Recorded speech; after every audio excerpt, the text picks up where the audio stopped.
आज मैं एक विषय पर बात करूंगा, वह है सिरदर्द। सिरदर्द एक बहुत ही आम समस्या है, यह आप सभी जानते हैं। बहुत सारे मरीज आते हैं और कहते हैं, डॉक्टर साहब बहुत सिरदर्द होता है, रात में सिरदर्द की वजह से सो नहीं पाता। कई बार नींद से उठते ही सिरदर्द होता है, सिरदर्द की वजह से उल्टी जैसा महसूस होता है, तब कोई आवाज बर्दाश्त नहीं होती, किसी की बात सुनना अच्छा नहीं लगता, कोई रोशनी भी बर्दाश्त नहीं होती। असली समस्या आखिर है कहाँ? जब आप सिर दर्द की समस्या लेकर न्यूरो मेडिसिन या मेडिसिन डॉक्टर के पास जाते हैं, वे अक्सर कहते हैं कि आंखों का पावर चेक करवा लें। अगर पावर में कोई समस्या हो तो सिर दर्द हो सकता है। इसी शिकायत के साथ हमारे पास आंखों के डॉक्टर के पास कई मरीज आते हैं। मेरे पास भी ऐसे मरीज आते हैं जो पूछते हैं, डॉक्टर साहब क्या मेरी आंखों के पावर में दिक्कत है? डॉक्टर ने कहा है कि यह चेक करवाना चाहिए। जब मैं चेक करता हूँ तो देखता हूँ कि आंखों का पावर बिल्कुल सही है, तो फिर सिर दर्द क्यों हो रहा है? तो चलिए हम थोड़ा सुनते हैं कि सिर दर्द के कुछ कारण होते हैं।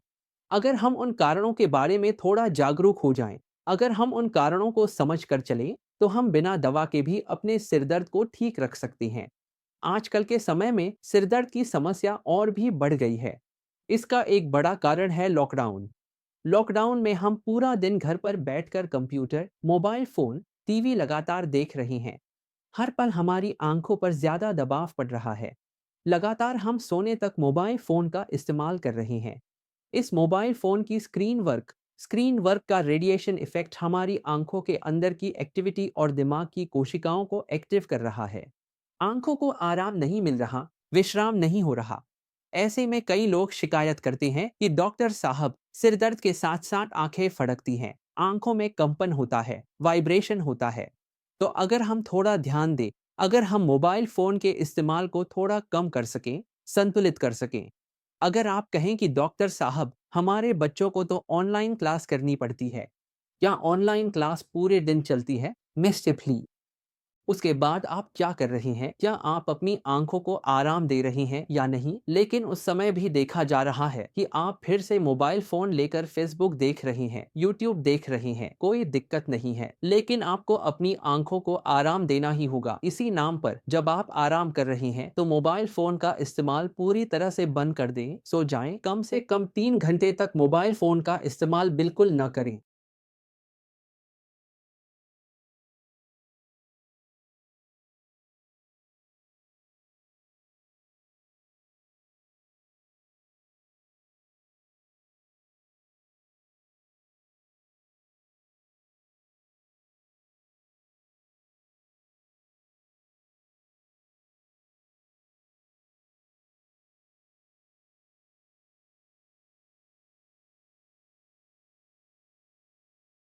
हमारे बीच में बहुत से लोग सेल्फी लेते हैं, तो उस लेयर को भी आपको एक्टिवेट करना चाहिए। क्या आपको भी ऐसा महसूस होता है? लेकिन दिमाग तो एक्टिव हो जाता है, दिमाग भी सो नहीं पाता, तो दिमाग जागरूक रहता है, शरीर सुस्त हो जाता है लेकिन दिमाग एक्टिव रहता है। इसी वजह से सुबह उठने पर आपको ठीक से नींद नहीं मिलती, सुस्ती महसूस होती है, उल्टी जैसा लगता है, नींद नींद सी लगती है, सिर भारी लगता है। इसलिए सोने से 3 घंटे पहले मोबाइल फोन का इस्तेमाल बंद कर दीजिए और खुद देखिए फर्क।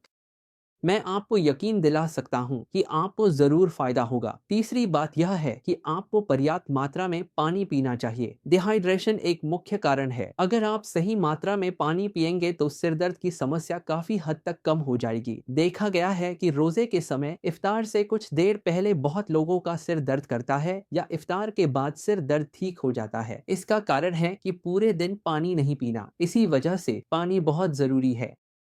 इसे सही तरीके से खाना चाहिए, भूखा नहीं रहना चाहिए। देखा गया है कि भूख लगने पर सिर दर्द हो सकता है। लड़कियों में सिर दर्द का एक कारण है नहाने के बाद गीले बालों के साथ तुरंत हिजाब पहनना। गीले बालों के साथ हिजाब पहनने से सिर ठंडा हो जाता है और सिर दर्द होने लगता है, इसलिए ऐसा नहीं करना चाहिए। बहुत ज्यादा चिल्लाकर या ऊंची आवाज में बात नहीं करनी चाहिए। अचानक गुस्सा भी नहीं होना चाहिए। यात्रा पर जाएं तो ध्यान रखें, कई बार बस की खिड़की से आने वाली हवा भी सिर दर्द का कारण बनती है। ये सारी स्थितियां माइग्रेन से जुड़ी होती हैं। जिन लोगों को माइग्रेन है उन्हें इन समस्याओं का सामना करना पड़ता है। आपको इन समस्याओं का सामना करना पड़ता है। अगर आप इन नियमों का पालन करें और नियमित रूप से अनुशासन के साथ अपनी जीवन शैली में बदलाव लाएं और हर दिन 30 मिनट व्यायाम करें, तो सिर दर्द में काफी फर्क पड़ेगा। सिर दर्द की मात्रा काफी हद तक कम हो जाएगी। आप बिना दवा के भी अच्छा महसूस करेंगे। उम्मीद है कि यह वीडियो आपके काम आएगा और आपका सिर दर्द भी ठीक हो जाएगा इंशाअल्लाह। धन्यवाद।